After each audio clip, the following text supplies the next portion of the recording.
What's going on YouTube? Tony here, back again with another video for you guys. This is going to be my review, my personal take on the Google Pixel 5a 5G. Had this phone for a little over 2 weeks, started using it on Google Fi, and then I just went ahead and put my main SIM in probably about a week ago, and I'm currently on T-Mobile 5G, and I want to give you guys my thoughts on it coming from the Pixel 4a and the Pixel 5. So this one is the Google Pixel 5a, so it's not like the high tier end device. A lot of people don't want to compare it to the Pixel 5 because the Pixel 5 is like the premium device. They want to compare it more to the Google Pixel 4a 5G, which is understandable.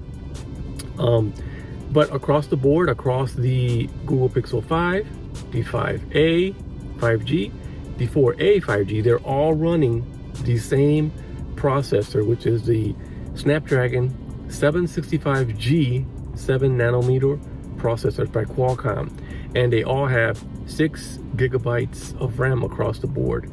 I believe they all have well, this one has 128 GB of internal storage, and I believe the same goes for the Pixel 4a, the 5G.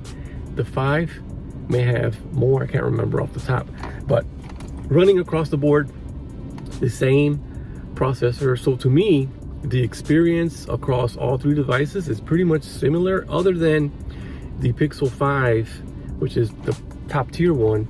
It has the 90 Hz refresh rate. It also has the wireless charging. It also has the higher IP rating. I believe that device has the IP68. It has the Gorilla Glass 6 on it. So it's a more premium phone, so it costs a little bit more, a couple $100 more than this one here. This one is the Pixel, once again, Pixel 5a 5G, and it undercuts the Pixel 4a 5G by $50. So what does this one have over the Pixel 4a 5G? Well, it does have a slightly bigger screen. So it does have the Pixel 4a 5G basically has a 6.2 inch. This one has 6.3, so slightly bigger, very not huge difference. And it also has that IP water resistance, which the Pixel 4a did not have. So it has IP67 instead of the IP68, which the top tier Pixel 5 has. So if you guys catch my drift, other than that, it's basically running the same software. We don't have face unlock on this one. It does have dual speakers, so there's a lot of pluses on here. I mean, it still has an OLED panel, which is 1080p, and it is just an all-around great phone. I mean, undercuts the Pixel 4a, which is was currently $499. This one is coming in at $449. So what it has to offer, it's not like a huge gap difference when it comes to added features on this one. I believe the Pixel 4a 5G had the laser autofocus on the back, which is not present on this one here. Other than that, I almost forgot. This has a 4680 milliamp battery, so it's larger than the Pixel 5a. I mean, it's larger than the Pixel 5, which is the premium device, and it's larger than the Pixel 4a 5G. So it's coming in with a bigger battery, slightly bigger display, and an IP rating when it comes to, if you're coming from the Pixel 4a 5G. So that's the differences from that one. It has a slightly bigger display, bigger battery, and an IP rating. So it has, I believe, like 3 or 4 spec bumps up from the Pixel 4a 5G. The 5 is the top tier one, which has the wireless charging, the higher IP rating. This one has a Gorilla Glass 3. The Pixel 5 has the Gorilla Glass 6. So a couple of differences there, but other than that, I mean, I feel like I'm reviewing the same phone again. Experience is the same. It's running the same software. It's running Android 11 with you know, the normal Pixel experience. I mean, the cameras on here are the same across the board.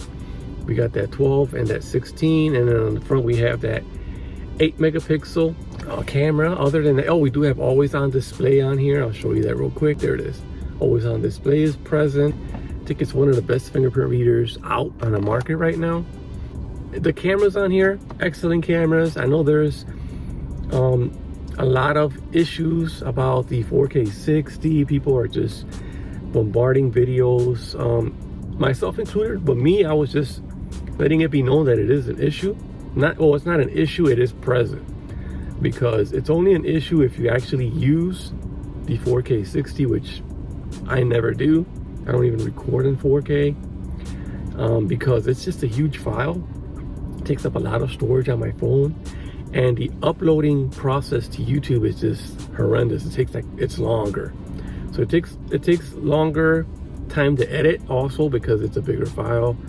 It takes longer to upload because it's, like I said, it's just a whole all-around bigger file, and it takes a lot of storage up on your phone. So I don't use 4K, so I don't see what the hype is on talking about the overheating issue on the Google Pixel 5a 5G, because from what I remember, it did the same thing on the 5 and the same thing on the 4a 5G. I think it did stop recording after a certain amount of time, but yeah, it is present. Not a big deal to me, not a deal breaker. Like I said, I don't use 4K recording, and I am a video content creator, so yeah, not that. It does have Bluetooth 5.0. We do have the USB Type-C 3.1, and the battery pack capacity, I already told you that. What is included when you open this out of the box? A lot of phones are not including the power brick. This does come with the power brick. It does come with the cable. It does come with a transfer data, USB data transfer that comes also included. It does have fast charging, 18 watts, but you're not going to really need to fast charge this device, because this thing is incredible when it comes to battery life. So you guys, average of 2 days and 15 hours on one charge. I know it's early, I just started using it, but that's the average. So the battery life is definitely good. The performance on here is definitely good. The 5G speeds on T-Mobile rock, and Google Fi and T-Mobile almost the same speeds there. So you guys can see for yourselves the speeds that I'm getting on here. Pooh, look at that.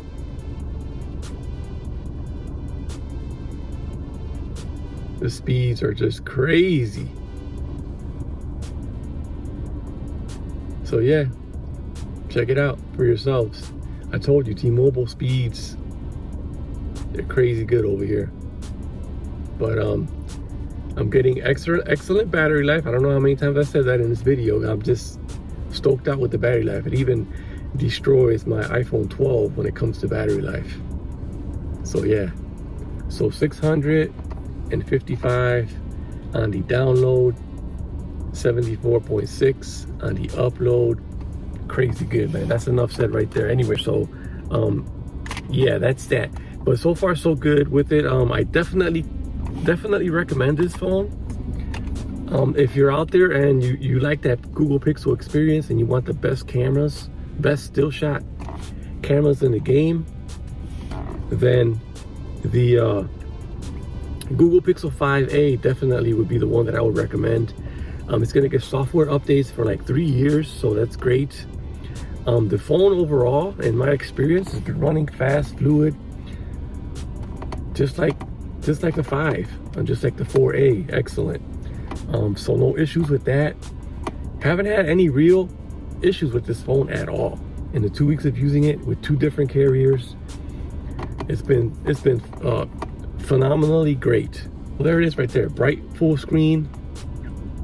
Probably get a little bit more brighter if it's outdoors, but the screen is beautiful. The speakers on here, I'm going to go ahead and play some music for you guys so you guys can check out the audio on here, because it's dual stereo speakers on this thing.